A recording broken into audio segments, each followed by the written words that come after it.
Senator Sullivan. Thank you, Mr. Chairman, for this important hearing, and I appreciate the witnesses. I have questions for now primarily focused on Chairman Sola and Professor Konoradovich. So let's just, the setting in which you testified, 2 Chinese companies operate the 2 huge ports on both ends of the Panama Canal. And the concession for these ports were extended in 2021 for a 25-year period without any bidding. Is that correct? Okay, so it was clearly a sweetheart deal, correct? According to the press releases, the company paid back taxes of $150 million. And the Panama Deputy Attorney General has now objected to that. That's my understanding. Is that correct? The comptroller of the country has asked for an audit of. But someone objected to it when it was going on. A lot of people objected to it. So Chinese Communist Party officials are known to bribe other officials in countries all around the world. We know that. They do it all the time. No offense to Panama, but they don't have the greatest reputation of having officials who aren't on the take. So is there any evidence that the Chinese bribed people for this great concession? And if so, Professor, would that be a violation of the treaty? Let's assume we find evidence that Chinese Communist Party officials bribed Panama officials for this sweetheart deal. Would that be and I think it's probably likely because the Chinese do this everywhere. Would that be a violation of this treaty? So in itself, that would not be a violation.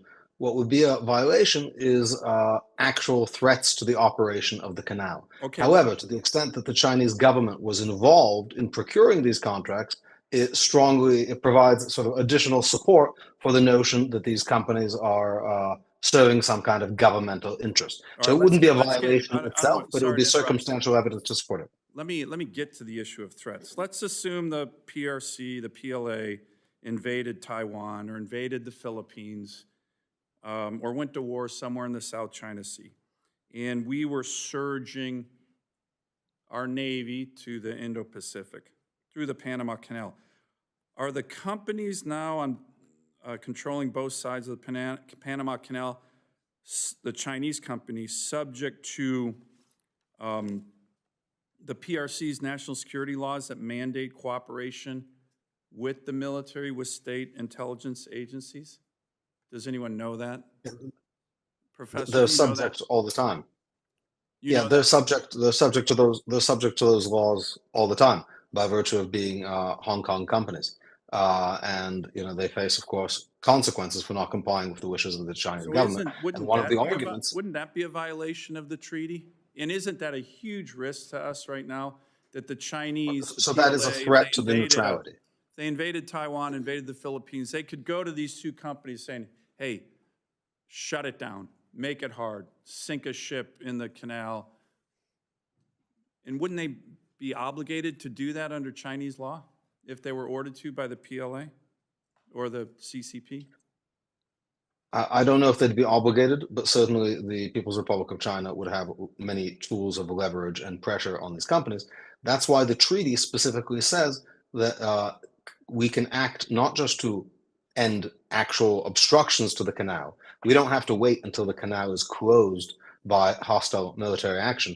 That would be a suicide pact. That would be catastrophic for us. But rather that we can respond at the inchoate, incipient level to threats. And then this is up to the president to determine whether this is significantly robust to constitute so, an imminent threat. Professor, aren't we kind of walking up to the idea of a suicide pact because we got 2 big Chinese companies on both ends of the Panama Canal who, if there's a war in Indo-PACOM, Taiwan that involves us and China, these companies would be obligated to do the bidding of the Chinese Communist Party and PLA? I mean, aren't we kind of walking up to a very significant national security threat already?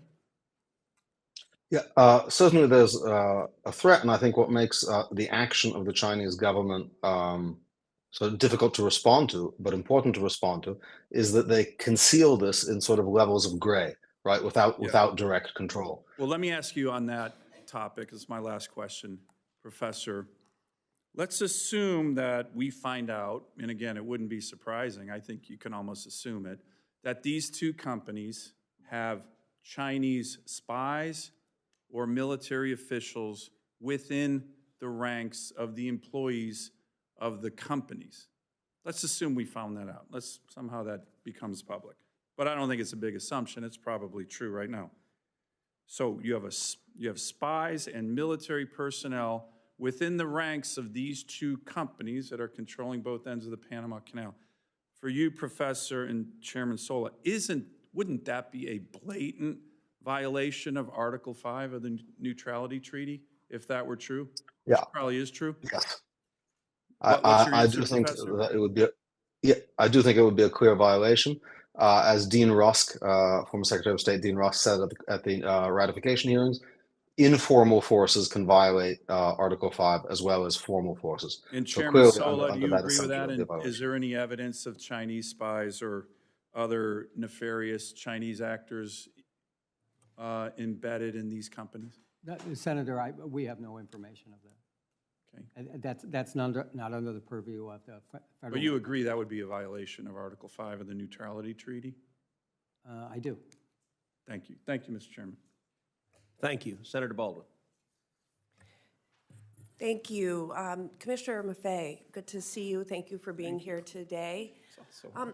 I am very concerned